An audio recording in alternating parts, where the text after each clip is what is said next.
നമ്മുടെ ബൈജു നായർ നന്നായിട്ട് നല്ല യൂട്യൂബ് വീഡിയോസും കാര്യങ്ങളൊക്കെ ചെയ്യും, രസകരമായിട്ട് കാര്യങ്ങൾ അവതരിപ്പിക്കും, വളരെ നല്ലൊരു യൂട്യൂബറാണ്. പക്ഷേ പുള്ളിക്കൊരു പ്രശ്നമുണ്ട്, നിങ്ങൾക്ക് ശ്രദ്ധിച്ചാൽ മനസ്സിലാവും. പുള്ളിക്ക് ചെറുതായിട്ടൊരു ഒരുതരം കമ്മ്യൂണിസ്റ്റ് വിരുദ്ധത ഉള്ളിലുണ്ട്. കാര്യം ഒരു തമാശ രാഷ്ട്രീയ വിമർശനം എന്നതിനപ്പുറത്തേക്ക് അന്ധമായിട്ടുള്ള ഒരു കമ്മ്യൂണിസ്റ്റ് വിരോധിയാണോ എന്ന് ചോദിച്ചു കഴിഞ്ഞാൽ ആണ് എന്നാണ് അതിൻ്റെ ഒരു മറുപടി. കാര്യം നിങ്ങൾക്ക് ഈ ഒരു വീഡിയോ തന്നെ നിങ്ങൾ കണ്ടപ്പോൾ മനസ്സിലാവും. കാര്യം പുള്ളിക്കാരൻ പറയുന്നുണ്ട്, പിന്നെ സോഷ്യലിസ്റ്റുകൾ ഭരിച്ച ഒരു രാജ്യം ഇങ്ങനെയായി, ഇത് സോഷ്യലിസത്തിൻ്റെ പ്രശ്നമാണ്, കമ്മ്യൂണിസത്തിൻ്റെ പ്രശ്നമാണ്.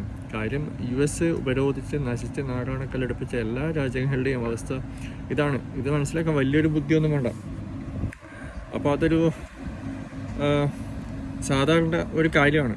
കാര്യം ഉപരോധിച്ച് എല്ലാ നിലക്കും രാജ്യത്തിൻ്റെ വരുമാനം ഇല്ലാണ്ടായി കഴിഞ്ഞാൽ പിന്നെ അവിടെ ഒന്നും ഉണ്ടാവില്ല.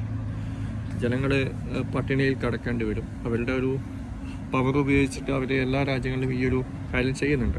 മിഡിൽ ഈസ്റ്റിലായി കഴിഞ്ഞാലും ആഫ്രിക്കയിലായി കഴിഞ്ഞാലും ഏത് രാജ്യത്തായി കഴിഞ്ഞാലും അവരുടെ താല്പര്യം സംരക്ഷിക്കാൻ അവരെന്തും ചെയ്യും. അതാണ് അതിൻ്റെ രീതി.